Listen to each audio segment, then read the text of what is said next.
Olá pessoal, sejam a mais um vídeo do nosso canal Crescendo Espiritualmente. E no vídeo de hoje iremos falar sobre os Senhores do Abismo, as entidades mais obscuras do umbral. No mundo espiritual, conhecido como quinta dimensão, existem vários planos dimensionais, que são divididos em esferas. No livro Nosso Lar, de Chico Xavier, de 1944, relata que existe em torno da Terra uma grande quantidade de matéria que não é perceptível aos habitantes da terceira dimensão, o mundo material em que vivemos. A Terra mais parece como uma cebola, com várias camadas seguindo a força da gravidade.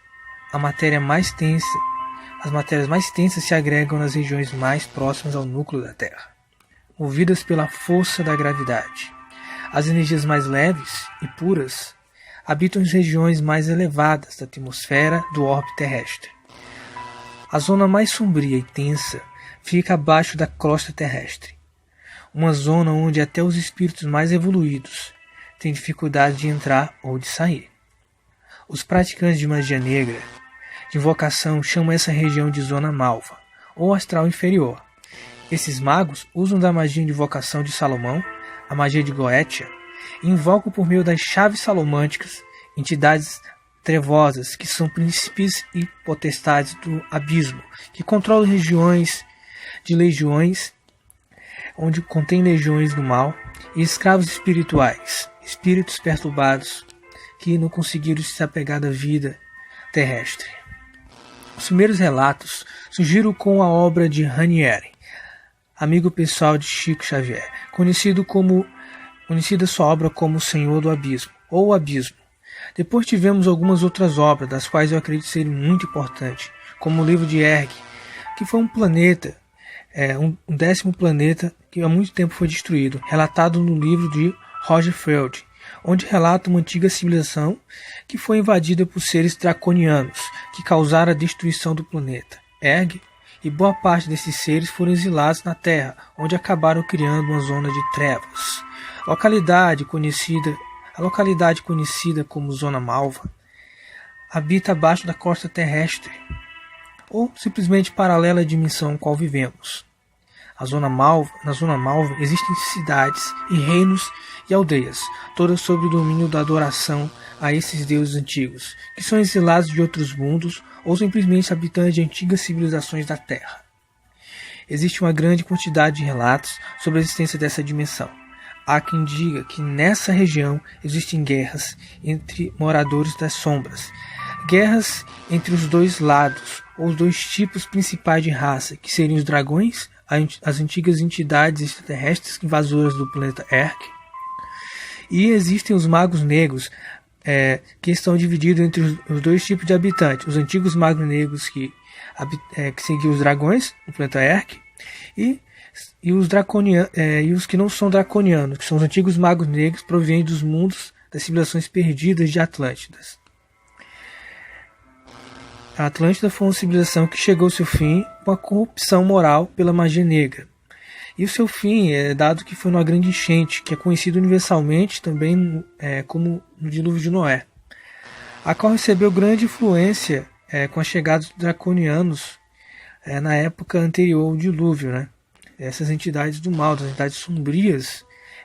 Eu falo do mal porque o mal, ele, na verdade, é relativo, mas do ponto de vista seres que têm uma atividade mais egoísta, né? que praticam mais individualidade. E um vídeo à parte ele falar melhor sobre o comportamento de certas entidades, como o dos dragões e também dos magos negros, mais detalhadamente. Então vamos agora. Um dos relatos sobre a vida dos habitantes dessa região, que chama a atenção, se encontra no livro Manual Prático de Viagem Astral, onde o autor relata ter tido experiências fora do corpo com magos negros. Vamos ler um pequeno trecho. Numa noite, como de costume, saí fora do meu corpo. Frente à minha casa, ainda não sabia onde ir. Caminhei pela rua deserta, até a esquina. De repente me senti como que puxado para baixo. Na realidade, fui sugado por um redemoinho de energia. Às vezes, redemoinho de energia, como gosto de chamá-los, pois tem mesmo a aparência de redemoinhos, surge de repente no astral. são na verdade portas para o mundo do astral inferior. São manifestações naturais do astral. Quando se cai num desses redemoinhos de energia, que na verdade são vórtices, sair deles não é difícil. Apenas se deixa levar rodopiando e usando essa velocidade de um impulso para fora dele, e pronto. Mas gosto mesmo de deixar as coisas acontecerem por isso. Por isso deixei-me levar para dentro. Então entrei no astral inferior. Não existe diferença que possa distinguir o astral inferior do astral normal. Apenas a sua vibração, que é um pouco mais tensa. Eu estava numa igreja, algumas pessoas ali oravam. Véus cobriam as suas cabeças e estavam concentrados em suas preces. Mas de repente surgiram dentro da igreja outras 5 pessoas. Eram magos negros e usavam suas vestes características. A veste de um mago negro é como as vestes de um monge, apenas acrescida do capuz que lhe cobre a cabeça e lhe oculta o rosto. Essa veste, na realidade, é uma espécie de manto protetor.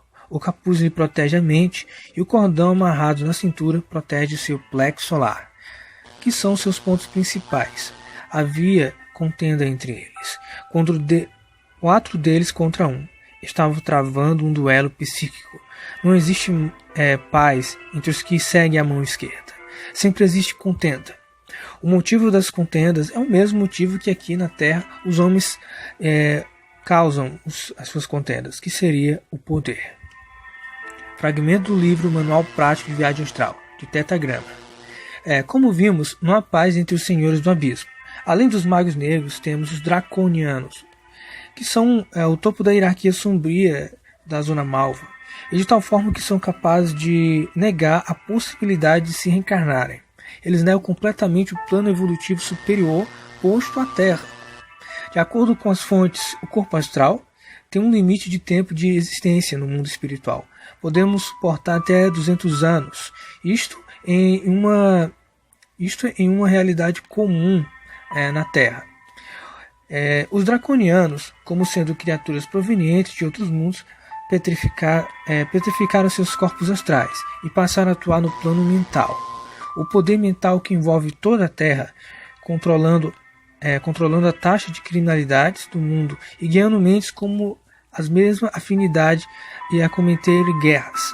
O objetivo desses seres é destruir a Terra para se libertarem do campo que aprisiona-os aqui e poderem voltar para o mundo de origem. Já os magos negros, que são contra o domínio dos dragões, diferem em aceitar o plano reencarnacionista. Eles diferem nesse ponto, porque os magos negros eles aceitam se reencarnarem. Eles se reencarnam sempre em localidade de poder e governos da Terra. Como no caso, eles são os idealizadores supostamente do Holocausto nazista. Muitos deles se reencarnaram durante a Segunda Guerra Mundial. Hitler e muitos outros eram magos negros encarnados na Terra, com a pretensão de levar o domínio das sombras para a Terra. Que era a mesma objetividade que tiveram em Atlântida também num passado distante. Eles lutavam entre si, uma disputa entre raças também. Um dos motivos da queda de Atlântida exatamente foi a disputa entre raças, a superioridade entre raças. Os magos negros talvez sejam os menos hostis do abismo, pois são dotados de inteligência elevada e visão e o controle da humanidade, com o fim de proliferar o materialismo que para eles é visto como um tipo de evolução espiritual, mantendo a sociedade na satisfação de suas atividades. Portanto, eles são bem capitalistas, mas certa vez, em minhas experiências espirituais, pude ver como no mundo astral existe um sistema de controle psíquico. Existem pirâmides negras. Em uma experiência que tive, que contarei em um próximo vídeo, falarei a respeito das pirâmides negras do astral, as quais os magos negros controlam o sistema material humano, como a taxa de criminalidade e o uso de drogas, a política e as orgias, com o fim de vampirizar e nutrir seus corpos astrais por mais tempo, ou simplesmente pelo prazer do controle mental. Então, as entidades do abismo, elas visam controle mental.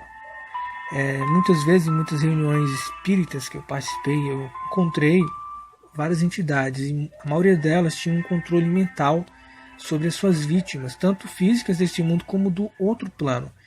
De alguma forma, no mundo espiritual existem moedas de troca, enquanto que aqui usamos um dinheiro material, que supostamente simbolizaria valores, no mundo espiritual a moeda de troca é a energia. É energia, é sentimentos, emoções, tudo isso gera energia no outro plano. E quando eles têm vários seres acoplados a eles mentalmente no seu campo psíquico, eles conseguem utilizar dessa energia para determinados fins de sobrevivência naquela realidade. Os senhores do abismo, no caso os invocados por magia negra como Goetia, você pode estudar um pouco de Goetia e Salomânica, no caso, citar o nome de um demônio aqui, do Goetia, que na verdade é um deus antigo, Orobas. Orobas ele é uma entidade que tem a seu serviço muitas legiões, e esses espíritos são todos sob o controle dele.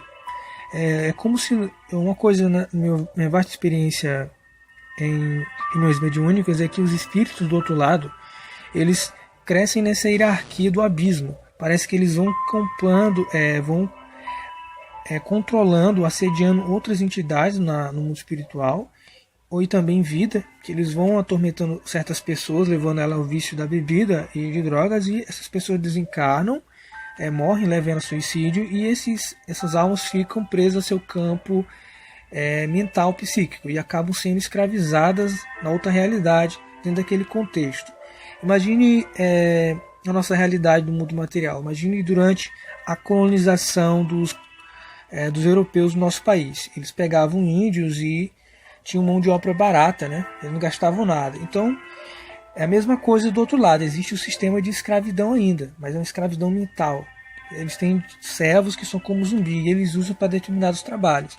Muitas vezes em reuniões mediúnicas eu pude ver certos espíritos que estavam naquele lugar amando de outros espíritos superiores do umbral. E esses espíritos que levavam eles para fazer certas coisas relativas a certos trabalhos, como trabalhos de magia, de certos magos negros encarnados na Terra que usavam de magia negra em amarrações e trabalhos desse tipo. E eles têm uma moeda de troca. O pai de santo, o magro, ele dá a oferenda, que no caso a oferenda é uma energia vital. E as entidades dividem aquela energia e mandam certas entidades cumprirem a tarefa delas. E elas estão vampirizando tanto as vítimas como a pessoa que está fazendo também. Então esse é o vídeo de hoje, espero que tenha esclarecido algumas dúvidas e até o próximo vídeo, e compartilhem e curtam o nosso canal. Tchau!